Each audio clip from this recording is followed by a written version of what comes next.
Hello friend, स्वागत है dream job अड्डा एजुकेशनल यूट्यूब चैनल पे। आज की इस वीडियो में हम मध्य प्रदेश पटवारी की हिंदी की क्लास नंबर 6 लेके आए हैं। इससे पहले हमने 5 पार्ट ऑलरेडी करा चुके हैं। यदि आपने उन्हें नहीं देखा तो जाके देख लीजिएगा। और मध्य प्रदेश की पटवारी की परीक्षा क्रैक करने के लिए आप हमारे चैनल से जुड़िए। अगर आपको ये वीडियो अच्छी लगे तो हमारे चैनल को सब्सक्राइब कीजिए, वीडियो लाइक और शेयर जरूर कीजिए। अगर इस लेक्चर की आपको पीडीएफ चाहिए तो आप हमारे टेलीग्राम चैनल ड्रीम जॉब अड्डा से जुड़ सकते हैं, जिसकी हम लिंक डिस्क्रिप्शन बॉक्स में दे देंगे। और अगर आप इसका नाम लिखना चाहते हैं तो ड्रीम जॉब अड्डा,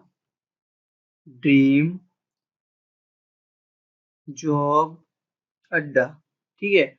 ये हमारे टेलीग्राम चैनल का नाम है। तो इस पे जाके आप हमारे टेलीग्राम चैनल से जुड़ सकते हैं और जितनी भी पीडीएफ हम वीडियो की डाल रहे हैं, जितने लेक्चर की डालेंगे, वहां से आप ले सकते हैं।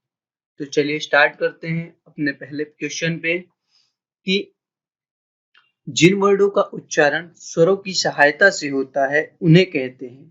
तो इन्हें कहा जाता है व्यंजन। जो व्यंजन होते हैं उनका उच्चारण जो होता है स्वरों की सहायता से होता है। और यहाँ पास अगर संयुक्त व्यंजन की अगर हम बात करेंगे, संयुक्त व्यंजन कौन कौन से होते हैं? ये टोटल 4 होते हैं। संयुक्त व्यंजन होते हैं, वो होते हैं छा, त्रा, छा, छात्र, ज्ञा और श्रा। ये जो 4 संयुक्त व्यंजन होते हैं, अगर इनका हम वर्णों कैसे कैसे हम इनको ओपन कर सकते हैं। तो छा जो होता है का के नीचे हलंत प्लस सा से मिलके बनता है। त्रा जो होता है ता के नीचे हलंत प्लस आर से मिलके बनता है। ज्ञा जो होता है जा के नीचे हलंत प्लस या से मिलके बनता है। और श्रा जो होता है सीटी वाला छाप के नीचे हलंत प्लस आर से मिलता है। कई बार एग्जाम में ये पूछ लेता है छा को हम कैसे विभाजित कर सकते हैं, यानी कि कौन कौन वर्डों के मेल से बना हुआ है। तो का और सा के हो जाए। अयोगवाह क्या होते हैं? अयोगवाह में 2 चीज आते हैं। एक हो जाता है अनुस्वार, अनुस्वार, और दूसरा होता है विसर्ग। अनुस्वार और विसर्ग जो हैं ये दोनों आते हैं अयोगवाह में।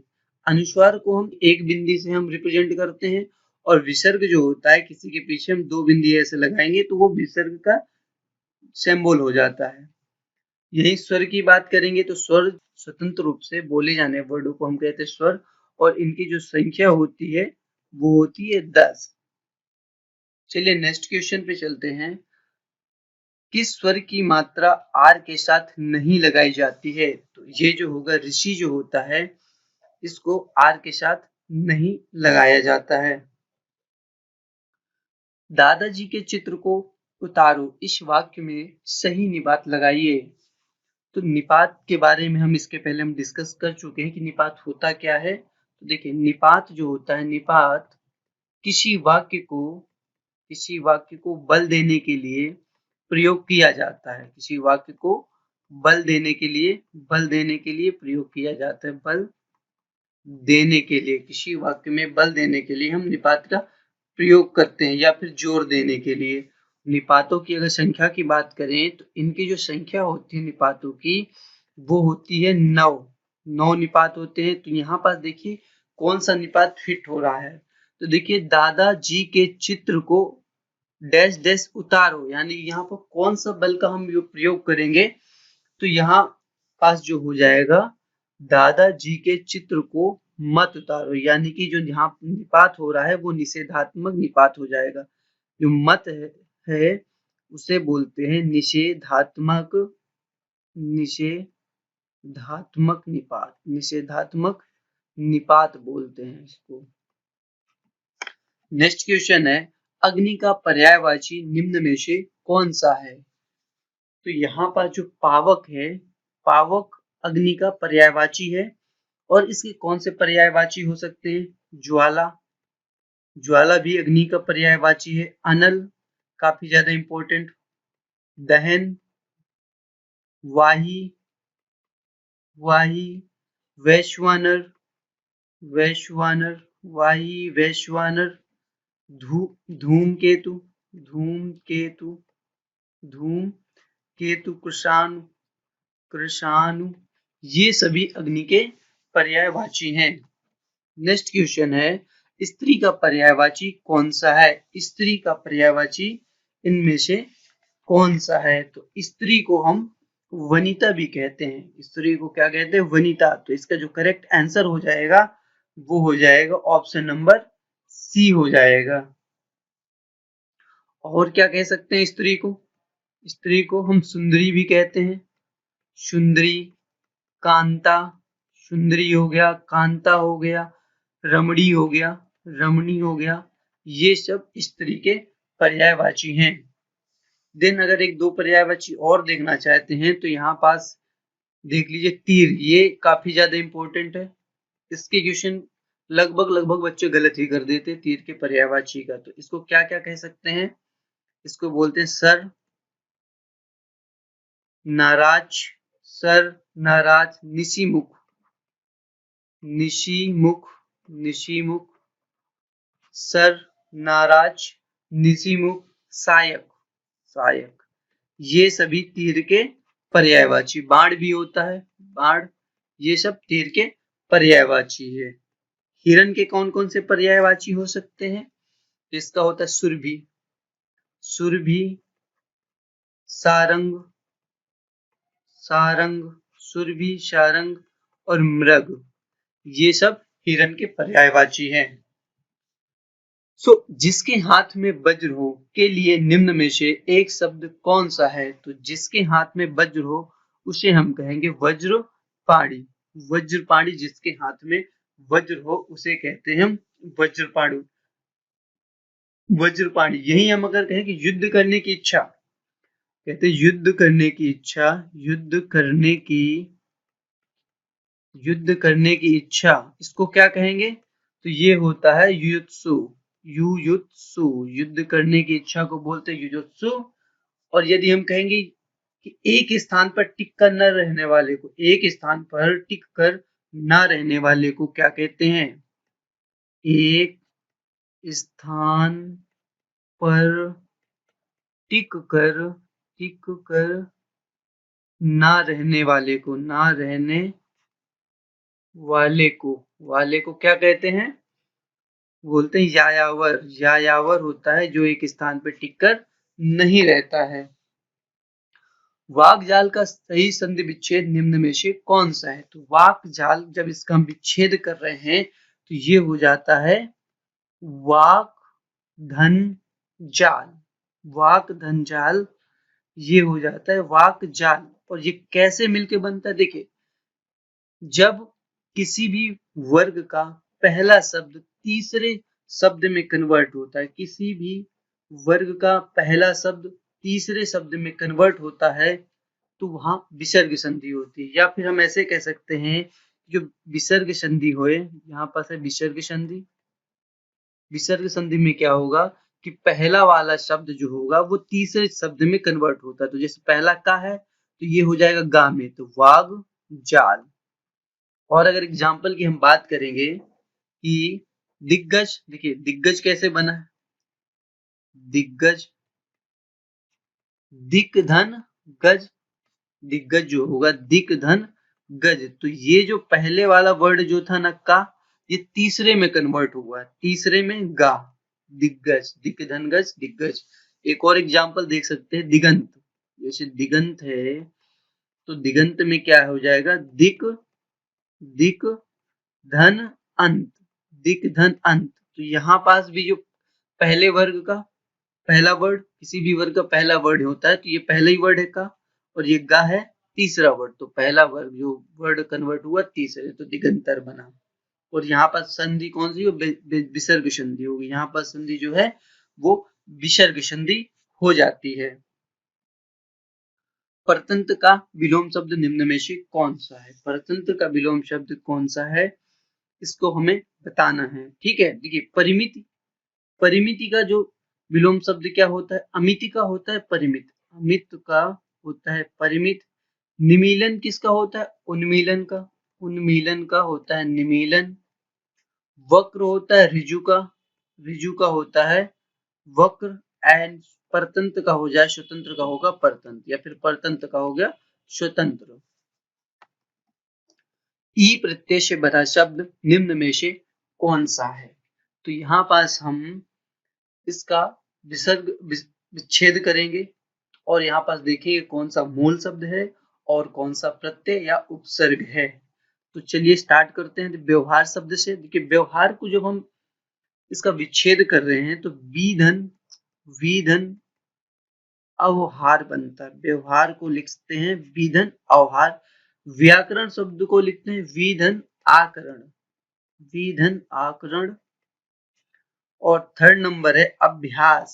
अभ्यास को कैसे हम विच्छेद करते हैं? अभिधन आस, अभ्यास को अभिधन आस करते हैं। यही सावधानी की बात करें तो ये होता है सावधान, सावधान धन ई।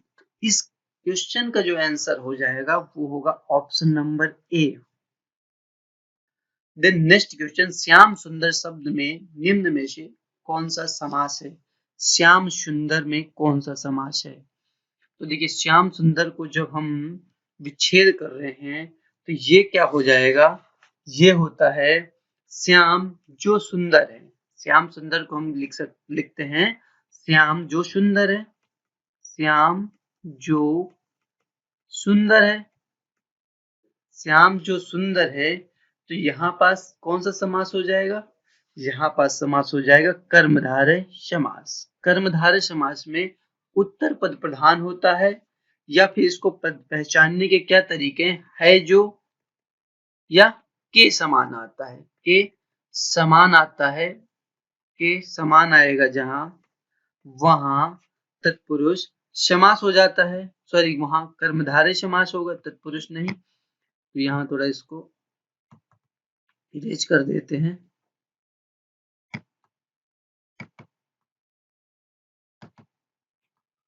ठीक है, तो यहाँ पास है जो या जो आ गया। तो कर्मधारय बहुव्रीहि समास के लिए क्या किया जाता है?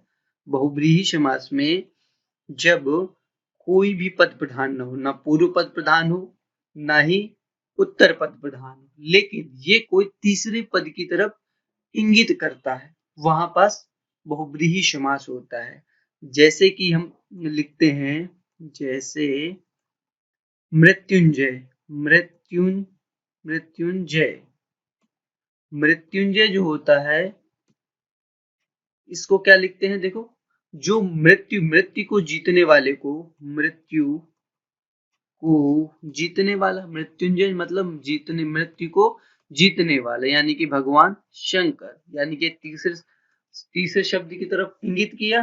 तो यहाँ पास हो जाएगा बहुव्रीहि समास। द्विगु समास जहां पास संख्यावाची आता है, द्विगु समास में पूर्व पद संख्यावाची हो जाएगा। जैसे कि ये बात करेंगे दोपहर, दोपहर, चौराहा, चौराहा, पचमढ़ी, पंचमढ़ी जो होगा, ये सब हो जाते हैं द्विगु समास। तत्पुरुष समास जो होगा उसमें उत्तर पद प्रधान होता है।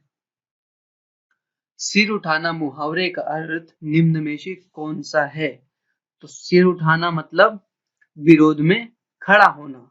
सिर उठाने का मतलब होता है कि आप किसी के विरोध में खड़े हो जाते हैं। तो इसका जो करेक्ट आंसर हो जाएगा ऑप्शन नंबर बी हो जाएगा। अगर यहीं पास आप कुछ और मुहावरे देख सकते हैं, जैसे आंखों पे चर्बी छाना, आंखों पर, आंखों पर चर्बी छाना। आंखों पर चर्बी छाना का क्या होता है मुहावरा? इसका होता है अभिमान करना, अभिमान करना। आंखों पे चर्बी छाना मतलब अभिमान करना। नेक्स्ट होता है न 3 में न 13 में, ना 3 में, 3 में न 13 में, न 3 में न 13 में। इसका मतलब है किसी काम का न होना, किसी काम का न होना, किसी काम का ना होना, बेकार होना, बिल्कुल बेकार आदमी। ठीक है, किसी काम का ना होना। अगला एक और लिख सकते हो, अतड़ियों में बल पड़ना, अतड़ियों में बल पड़ना, अतड़ियों में बल पड़ना, बल पड़ना। इसका क्या मतलब होता है कि बहुत ज्यादा हंसना। जब आप बहुत ज्यादा हंसते हैं तो आपकी अतड़ियां दर्द करने लगती हैं, तो बहुत ज्यादा हंसना। सो नेक्स्ट क्वेश्चन है, उपरोक्त का शुद्ध रूप निम्न में से कौन सा है? तो उपरोक्त का जो शुद्ध रूप होता है वो होता है उपर्युक्त, यानी कि ऑप्शन नंबर बी जो हमारा होगा वो करेक्ट आंसर हो जाएगा।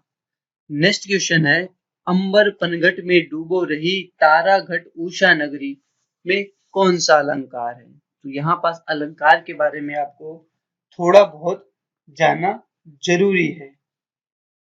सो देखिए यहाँ पर संदेह अलंकार क्या होता है। संदेह अलंकार, इसमें हम जहां पास उपमेय तथा उपमान में अत्यधिक समानता हो, संदेह अलंकार में उपमेय तथा उपमान में अत्यधिक समानता होती है। उपमेय तथा उपमान में अत्यधिक समानता, यानी कि इसमें अत्यधिक समानता होती है। और इसे पहचानने के कैसे, देखिए इसको पहचानने के लिए, पहचान के लिए जो हमारा वाक्य आएगा उस वाक्य में आएगा या अथवा कीधौ, या अथवा कीधो कीवा। ये आदि शब्द हमारे वाक्य में आएंगे जिनको हम देख के बताएंगे कि ये हमारा संदेह अलंकार है। जैसे कि हम एक वाक्य लिखते हैं कि यह मुख है, यह मुख है या चंद्र है, यह मुख है या चंद्र है। तो यहाँ पास या शब्द आया, तो या शब्द देख के आप बताएंगे कि यहाँ पास हो जाएगा हमारा संदेह अलंकार। यही अगर उपमा अलंकार की बात करेंगे तो उपमा अलंकार में क्या होता है, तुलना की जाती है। उपमा में हम तुलना करते हैं, उपमेय और उपमान की तुलना करते हैं। किसकी? उपमेय और उपमान की। उपमेय और उपमान की हम तुलना कर, उपमान जो होता है जिससे तुलना करेंगे वो उपमान होगा, जिससे तुलना करोगे वो उपमान होता है, और जिसकी तुलना करोगे वो होता है उपमेय, जिसकी तुलना करोगे। ठीक है। और इसको पहचानने के लिए क्या होता है कि हमारे सेंटेंस में कुछ, देखिए यहाँ पर पहचान के लिए क्या होगा कि ज्यों, सा, सम, सी, सम, सी, ऐसे ऐसे शब्द आएंगे। ऐसे शब्द जब भी आएंगे तो वहां पास उपमा अलंकार होने के पूरे चांस होंगे। देन बात करेंगे रूपक अलंकार। रूपक अलंकार क्या होता है, जहां उपमेय और उपमान में कोई भेद न नजर आए, जहां उपमेय और उपमान में कोई भेद न नजर आए और वो एक जैसा लगे, वहां रूपक अलंकार होता है। तो या इस क्वेश्चन में देखिए, अंबर पनघट में डूबो रही तारा घट उषा नगरी, तो इसमें उपमेय और उपमान में कोई अंतर समझ नहीं आ रहा, तो ये हो जाएगा हमारा रूपक अलंकार। नेक्स्ट क्वेश्चन पे चलेंगे, अनु उपसर्ग से बना शब्द में नहीं है, अनु उपसर्ग किस शब्द में नहीं है? तो देखिए यहाँ पास हम इनका जब विच्छेद करेंगे तो अनुवाद का विच्छेद करने पे आ जाएगा अनुधन वाद, अनुवाद में अनुधन वाद। देन अनुरूप का विच्छेद करने पे आता है अनुधन रूप। उसके बाद अनुगमन, अनुधन गमन, अनुगमन। एंड यही पास कहेंगे अनर्थ में, अनर्थ जो होता है इसको अनधन अर्थ में विच्छेद करते हैं। तो यहाँ पास जो हमारा करेक्ट आंसर होगा ऑप्शन नंबर बी हो जाएगा। नेक्स्ट क्वेश्चन है, दी गई लोकोक्ति का सही अर्थ चुनिए, 99 के फेर में पढ़ना। 99 के फेर में पढ़ना यानी कि इसका अर्थ हो जाएगा अत्यधिक लालच करना। 99 के फेर में पढ़ना मतलब अत्यधिक लालच करना। आज की वीडियो में बस इतना ही। यदि आपको ये वीडियो पसंद आई तो हमारे चैनल को सब्सक्राइब करिएगा, वीडियो को लाइक और शेयर करिएगा। तो चलिए, थैंक यू, जल्दी मिलते हैं नेक्स्ट वीडियो में।